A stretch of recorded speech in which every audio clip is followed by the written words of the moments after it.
Fala galera, a gente está aqui com o Arthur Garcia. Eu conheci teu trabalho basicamente quando eu vi o seu trabalho com super-heróis, o Força Ômega, Pulsar. Queria que você falasse um pouco dessa fase e das outras coisas que você acabou fazendo. Na realidade, assim, eu sempre gostei, quando eu crescia, de super-heróis.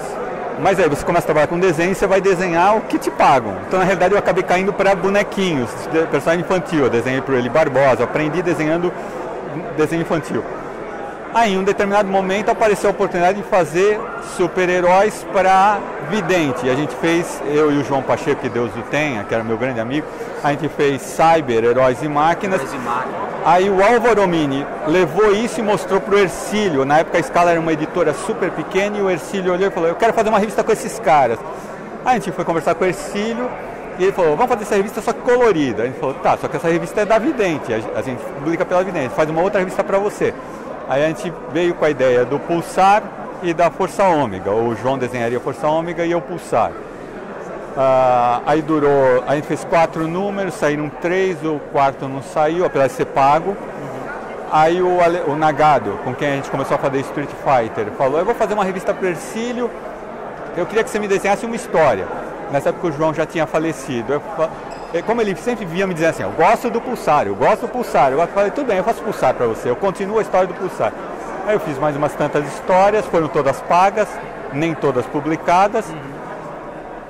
Aí eu fazia outras coisas, aí apareceu o negócio de desenhar mangá, eu fui desenhar mangá. Bom, agora uma pergunta, é uma curiosidade minha. Uma coisa que sempre me intrigou no Pulsar foi a relação dele com o regime militar, né, com a ditadura. Você podia falar um pouco sobre isso? Eu acredito em democracia. É o pior dos regimes, o melhor dos regimes. Eu não gosto de ninguém achando que pode dizer para os outros o que pode ou não fazer. E eu também não quero dizer para ninguém o que pode fazer. Eu acho que a base da democracia é essa. Né? Então a minha crítica à ditadura, a qualquer ditadura, nós aqui passamos por ditadura de direita. Não quer dizer que eu aprovo ditaduras de esquerda. Eu não aprovo ditadura nenhuma. Então a minha crítica fundamental é o que a gente viveu de ditadura. É uma crítica que continua hoje, quando eu ouço pessoas viúvas desse... porque naquela época era melhor, e como eu digo, é melhor não saber para algumas pessoas, né? Eu acho que nunca é melhor não saber. O melhor é você sempre saber. Então daí, porque veio essa ideia minha e do João, o João que começou com isso falou assim, ele ia ser porque na verdade o interesse da gente não era falar sobre a ditadura, era falar sobre as coisas como elas eram nos anos 60 e não eram mais.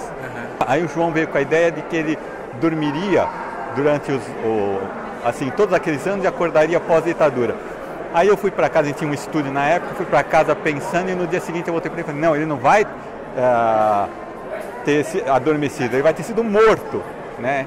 E aí eu contei para ele o que eu tinha de ideia, dentro do que a gente já tinha discutido, ele gostou e como sempre era, ele falou assim, tá, escreve o roteiro, né? Que era sempre assim, ele discutia, aí eu sentava, escrevia, ele lia e via se ele concordava, se ele queria que mudasse alguma coisa, né? Normalmente ele pegava a Força Ômega e desenhava e tinha liberdade para mudar o que quisesse e eu sentava e desenhava Pulsar, né? Mas então começou por causa disso, e a crítica, essa ligação. Um adendo, algumas pessoas dizem assim, eu já ouvi, o cara chega para mim e fala assim, poxa cara, eu nunca tinha visto isso, super-herói com isso e tal. E eu digo para as pessoas, olha, se eu fui original, não era a intenção, tá? Porque eu li história em quadrinho de terror do Júlio Shimamoto e ele baixava o sarrafo em tortura, em ditadura. O Shimamoto é uma cabeça pensante fantástica, né? Então para mim era... Eu estava fazendo o que eu fazia sempre, né? Eu não estava escrevendo nada de diferente do que outras pessoas escreveram, né?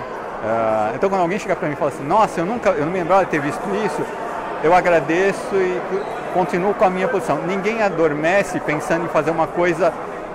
Eu nunca vi ninguém chegar e falar assim, hoje eu vou ser genial, vou ter uma ideia que ninguém nunca teve. Não, se acorda e diz assim, poxa, eu tive essa ideia para uma história e eu acho que é divertida, né? E divertido não quer dizer que a pessoa vai rir, quer dizer que, poxa, a pessoa vai ler e vai curtir fazer aquilo, né? Ler aquilo, né?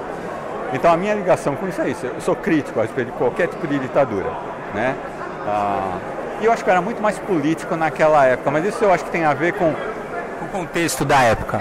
Com quem você é em determinados momentos. Eu costumo... Estava conversando com um colega meu outro há um ano atrás, eu falei para ele, é engraçado, porque eu por um acaso, eu fui reler uma entrevista que eu dei no Master Comics, e eu falei assim, era o modo como eu pensava, porque eu tinha uma certa idade, naquela época que eu namorava e fiquei noivo, hoje em dia eu sou pai, e eu não sei se eu desenharia Tá, eu não sei se me pedisse para criar um personagem, eu não pensaria no personagem como Pulsar, porque Pulsar não é uma coisa que a minha filha de 5 anos vai ler.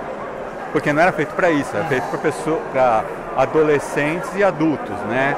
Era dentro daquela vibe da época, quem estava lendo quadrinhos de super-herói, né? Hoje em dia, provavelmente, eu estaria mais ligado em fazer uma coisa mais, como eu costumo dizer, o desenho animado do Batman, The Brave and Bold, sabe? Que eu tenho os DVDs em casa e tal, e eu falo, tá, isso daí é o que eu assistiria com criança. É o que você faria. Hoje em dia eu pensaria numa coisa daquele nível. Eu gosto do desenho, acho que o desenho é muito bem escrito para esse público, né? Mas isso não quer dizer que eu não, assim, aparecendo a oportunidade, se um editor vem e fala assim, não, mas eu quero publicar, ele é Pulsar daquele jeito, tá, tudo bem. Né? Eu sei para onde ele vai, para onde ele iria. Né? A minha mulher fica louca com isso. Eu acordo às vezes uns dias e falo assim, poxa, eu tive essa ideia para essa história, isso assim, e começo a contar para ela, falo, tá, e aí? Eu falo, não sei, eu só pensei até essa parte. Ela fica louca comigo, porque a minha mulher ela gosta de histórias que tem um final. Então eu sempre deixo ela louca, porque as minhas histórias, assim, eu só consigo pensar ela até um determinado ponto, e aí depois azando mais um pouco, e ela fala, tá, e daí? Eu falo, não, até aí eu pensei, o resto eu não sei, eu vou ter que pensar depois, né? Legal, bacana. E Arthur, conta então assim, depois desse puto história que saiu pra gente, o que a gente vai encontrar no teu sketchbook aqui? Eu acho que uma amostra de tudo que eu já fiz. Você vai encontrar desde lápis da capa do Força Ômega 2, né, que está aqui. Esse foi o lápis do Pulsar. Né? Você vai encontrar, deixa eu ver, desenho assim, coisas como desenhos infantis que eu fiz de revistas para colorir. Isso é arte final de uma capa de uma revista da Scala, eu fiz revista para colorir. Você vai encontrar lápis de álbum meu. Esse álbum aqui, eu fiz o lápis, o roteiro é de um cara, foi feito para os Estados Unidos, com o roteiro Tommy Bryant, arte final do Silvio Spot, cor do Salvatore. Isso já foi publicado, eu descobri pela internet até na Indonésia, que é a história do profeta Daniel, né? Só que num estilo meio Disney. Você vai encontrar um monte de páginas de amostras que eu fiz para o mercado americano, o mercado europeu, que nunca deram em trabalho. Então, publiquei, né? Isso é uma página de Mr. T que foi feita como amostra para o mercado americano.